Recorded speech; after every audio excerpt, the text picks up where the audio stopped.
कूड़ा हमारे घर के बाहर सरका देती है। आज तो मैं इसे छोड़ूंगी नहीं। सरला, ओ सरला, जरा बाहर तो आ। क्या हुआ, क्यों चिल्ला रही हो सुबह सुबह?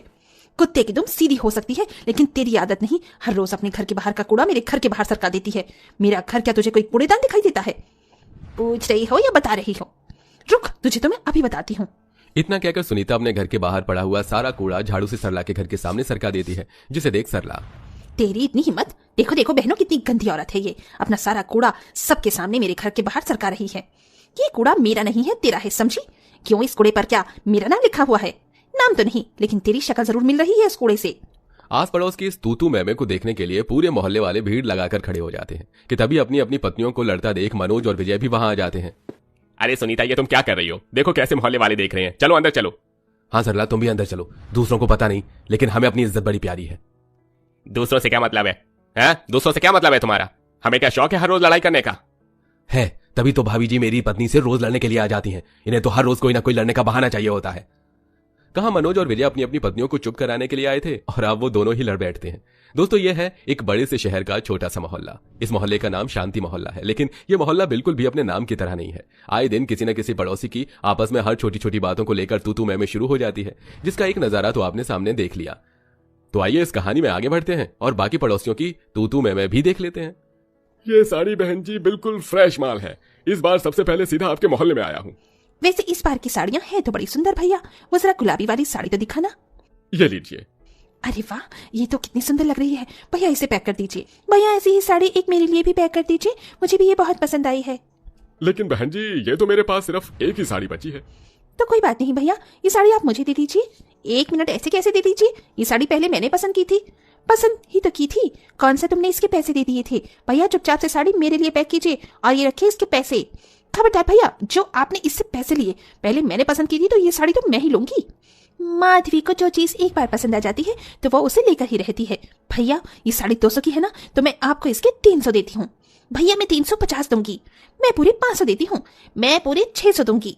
अपनी सस्ती से साड़ी की इस तरह बौनी लगता देख साड़ी वाले के मन में तो मानो लड्डू ही फूटने लग जाते हैं। माधवी और सीमा लड़ते लड़ते उसे 200 रुपए की साड़ी का दाम 1000 रुपए कर देती है।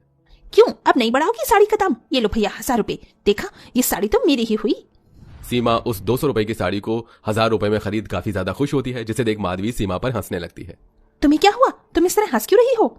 तुम्हारी बेवकूफी पर हंसो नहीं तो और क्या करूं? इस मामूली सी साड़ी को तुमने 1000 रुपए देकर खरीदा है और मुझे तो ये साड़ी खरीदनी ही नहीं थी। मैं तो बस तुमसे पिछली बार का बदला ले रही थी। तुम्हें याद है ना, जब हम पिछले हफ्ते सब्जी ले रहे थे और सब्जी वाले के पास सिर्फ 1 किलो भिंडी बची थी, तो कैसे तुमने इसी तरह उस 100 रुपए की भिंडी को मुझे 600 में लेने में मजबूर किया था। इसलिए आज मैंने भी वही किया और तुमने 200 की साड़ी के 1000 रुपए दिए हैं। ये कहते हुए माधवी सीमा पर जोर जोर से हंसने लगती है और अपने घर के अंदर चली जाती है। इस सीमा की बच्ची ने मेरा पोपट बना दिया। मैं इसे छोड़ूंगी नहीं। पछताए होत क्या, जब चिड़िया चुग गई खेत। समय गुजरता है और इसी तरह हर दिन इस शांति मोहल्ले में किसी न किसी की इसी तरह तू मैं होती रहती है। ऐसे ही एक दिन, आशु तू आउट हो गया है, चुपचाप से अपनी बाजी दे, वरना तू हमारे साथ नहीं खेलेगा। अरे मैं कहाँ आउट हुआ हूँ? तुम लोग झूठ कह रहे हो, मैं आउट नहीं हूँ। आशु तू झूठ बोल रहा है, तू हमेशा ही ऐसा करता है। अपनी बाजी के टाइम आज के बाद तुम्हारे साथ नहीं खेलेगा।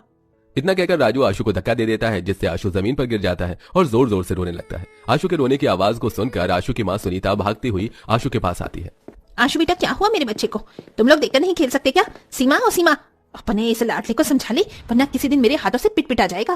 मैं भी देखती हूँ तू कैसे मेरे बेटे को हाथ लगाती है। हाथ ना तोड़ दूं मैं तेरे। हाथ तो मैं तेरे बेटे की तोड़ूंगी। इसकी हिम्मत कैसे हुई मेरे बेटे को धक्का देने की? एक बार फिर दोनों पड़ोसन सीमा और सुनीता अपने दोनों बच्चों की वजह से लड़ने लगती हैं। लेकिन जिन बच्चों के लिए दोनों मां लड़ रही थीं, वो बच्चे तो दोबारा से एक साथ खेलने लगते हैं, लेकिन उनकी लड़ाई बंद नहीं होती और ऐसे ही समय गुजरता रहता है। राम राम राम राम, मैंने कहा था तुझे कि मीट मच्छी खाने वाले को किराए पर मत रख, लेकिन तूने मेरी एक नहीं सुनी। रोज इसके घर के अंदर मीट मच्छी बनने की वजह से सारी बदबू हमारे घर में आती है। आज तो मैं इसे छोड़ूंगी नहीं। कौशल्या गुस्से से उठती है और जाकर गली में खड़े होकर अपने ऊपर वाली फ्लोर पर रह रही माधवी को चिल्ला चिल्ला कर बुलाने लगती है। माधुरी, ओ माधवी, जल्दी से नीचे आ। क्या हुआ आंटी जी? मैं भी खाना बना रही हूँ। खाना गया भाड़ में, तू जल्दी नीचे आ। अपने मकान मालिक कौशल्या की बात सुनकर माधवी गैस बंद करती है और नीचे आ जाती है। क्या हुआ आंटी जी, क्यों चिल्ला रही हो आप? आज तो मैंने मोटर भी टाइम से बंद कर दी थी। तुझे मैंने घर देने के समय ही कह दिया था कि जब तक तू मेरे इस घर में है तू मीट मच्छी नहीं बनाएगी। तो तेरी हिम्मत कैसे हुई मीट मच्छी बनाने की? आप कहे तो ऐसे रही हो जैसे इस पूरे मोहल्ले में एक मैं ही खाती हूँ मीट मच्छी। अरे आपका बेटा भी मीट मच्छी खाता है, घर में ही वो बड़ा पुजारी बनता है, लेकिन मैंने खुद उसको बिरयानी की दुकान पर देखा था। नीरज, ये क्या कह रही है? जवाब दे मुझे। आप कैसे जवाब देंगे भाई साहब, जब इनकी पोल पट्टी ही खुल गई है? हर रोज की तरह फिर से इस मोहल्ले में इन लोगों की तू मैं शुरू हो जाती है। पूरी गली वाले कौशल्या और माधवी की लड़ाई को देख रहे होते हैं कि तभी एक बड़ी सी गाड़ी उनके घर के बाहर आकर रुकती है, जिसमें से एक बहुत बड़ा बिल्डर बिजनेसमैन ओमकार बाहर निकलता है। राज, अगर इन घरों की जगह हमारा आने वाला मॉल का सबसे बड़ा प्रोजेक्ट बनेगा तो हमारा कितना फायदा होगा? इतना फायदा सर कि जितना अभी तक हमें नहीं हुआ होगा। ओमकार का असिस्टेंट राज मोहल्ले के लोगों के पास जाता है। हमारे सर को इस जगह पर मॉल बनाना है, इसलिए आप सभी को जल्द से जल्द इस जगह को खाली करना होगा। आपकी जमीन का जितना भी प्राइस होगा हम दे देंगे। आपका दिमाग तो नहीं खराब हो गया? हम यहाँ सालों से रह रहे हैं, ये हमारी खानदानी जमीन है, हम भलाई से क्यों बेचेंगे?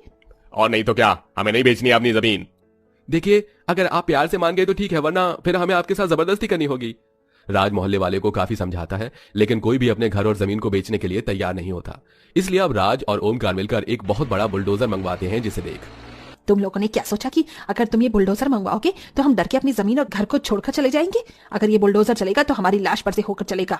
हिम्मत है तो चलाओ इस बुलडोजर को। सभी मोहल्ले वाले अपने अपने घरों से डंडे, लाठी, आसपास पड़े पत्थरों को लेकर खड़े हो जाते हैं, जिसे देख बुलडोजर चलाने वाला ही डर के भाग जाता है। वहीं ओमकार और राज की हालत भी ये सब देखकर खराब होने लगती है। तुमने तो कहा था कि ये लोग आपस में आसानी से मान जाएंगे, लेकिन ये तो हमें ही मारने के लिए आ रहे हैं। सर, मॉल तो फिर भी कभी बन जाएगा, लेकिन फिलहाल हमें अपनी जान बचानी होगी। ओमकार और राज जल्दी से गाड़ी में बैठते हैं और वहां से रफू चक्कर हो जाते हैं, जिसे देख सारे मोहल्ले वाले काफी खुश होते हैं। हम भले ही हर रोज आपस में कितनी भी लड़ाई तू मैं कर लें, लेकिन जब कोई मुसीबत की बात आएगी तो हम सबको यूं ही एक साथ खड़े होकर उस मुसीबत का सामना करना होगा। पूरे मोहल्ले वाले विजय की बात सुनकर जोर जोर से तालियां बजाते हैं और अब सब अपने अपने कामों पर चले जाते हैं और ऐसे ही कुछ दिन गुजर जाते हैं। हे भगवान, इस सुनीता का तो परमानेंट कोई ना कोई इलाज निकालना होगा, वरना ये तो मेरे घर को कूड़ेदान ही बनाकर मानेगी। एक बार फिर दोनों पड़ोसन में तू मैं शुरू हो जाती है। भले इन लोगों में कितनी भी लड़ाई क्यों ना हो, लेकिन उनकी लड़ाई उनके प्यार और एकता को कभी नहीं हरा पाएगी। दोस्तों, क्या आपके भी मोहल्ले में हर दूसरे दिन लड़ाई झगड़ा होते रहते हैं? और आपके मोहल्ले में आपको क्या अच्छा लगता है, हमें यह भी कमेंट करके जरूर बताइए।